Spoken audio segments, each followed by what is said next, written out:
राम राम दोस्तों। एक तरफ 31 अगस्त और 1 सितंबर को मुंबई में इंडिया गठबंधन की अगली बैठक होनी है। यह बात शरद पवार ने भी अपने हालिया बयान में तो कही। इसके बावजूद दिल्ली और महाराष्ट्र में इंडिया गठबंधन में दरार पड़ती भी नजर आ रही है। इसके राजनीतिक इशारे भी नजर आने लगे हैं। आइए आज के इस वीडियो में हम दिल्ली में दिखाई देने वाले राजनीतिक इशारों का विश्लेषण करते हैं। तो दोस्तों, दरअसल दिल्ली में कांग्रेस पार्टी की एक अहम बैठक हुई जिसमें पार्टी अध्यक्ष मल्लिकार्जुन खड़गे, राहुल गांधी और दूसरे सीनियर लीडर भी शामिल हुए। मीटिंग के बाद स्पष्ट कहा गया कि यह फैसला किया गया कि उनकी पार्टी दिल्ली की सभी सीटों पर चुनाव लड़ेगी।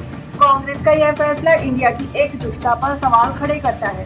तो ऐसा क्यों हुआ कि इंडिया अलायंस की प्रस्तावित बैठक से पहले ही कांग्रेस ने लोकसभा चुनाव का शंखनाद कर दिया, जबकि गठबंधन का मतलब ही है विश्वास का रिश्ता, और विश्वास तो चारों तरफ टूट रहा है।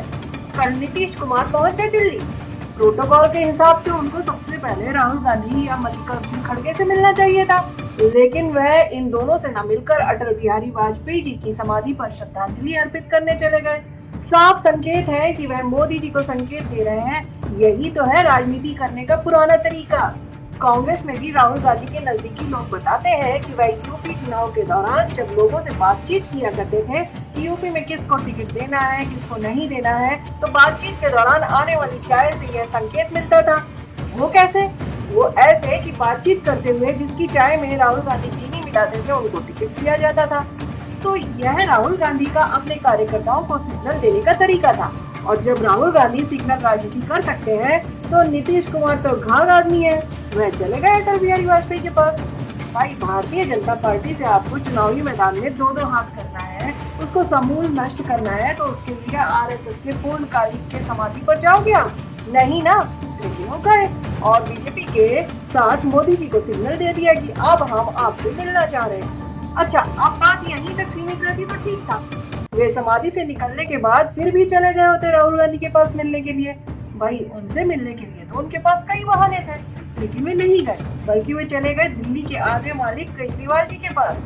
और अब ये जैसे ही उधर पहुंचे तो खबर आ गई कि कांग्रेस दिल्ली में 7 सीटों पर चुनाव लड़ेगी, जो उनके अलायंस के लिए खतरे की घंटी है। तो एक तरफ महाराष्ट्र में बवाल, दूसरी तरफ दिल्ली में बवाल, और इन सब के बीच हमारे राहुल भैया के लिए तो और भी ज्यादा प्रेशर हो रहा है। इसलिए इन सब से निपटने के लिए उनको इमीडिएटली विदेश यात्रा पर निकल जाना चाहिए, जिससे उनका माइंड फ्रेश हो जाए। क्योंकि हो सकता है मुंबई की मीटिंग के पहले ही नीतीश कुमार का यह बयान आ जाए कि कांग्रेस पार्टी को केजरीवाल से बातचीत करने की आवश्यकता है, क्योंकि कांग्रेस पार्टी ने यह यूनिलैटरल डिसीजन लेकर बहुत गलत काम किया है। उनको केजरीवाल से कंसल्ट करना चाहिए था। इंडिया वालों, इसका मतलब क्या है मालूम है तुमको?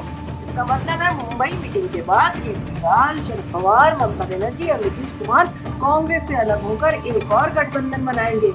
तो दोस्तों, यह है अब तक के राजनीतिक इशारों का विश्लेषण। इसी तरह की खबरों के लिए देखते रहिए मेरा चैनल राम राम दोस्तों।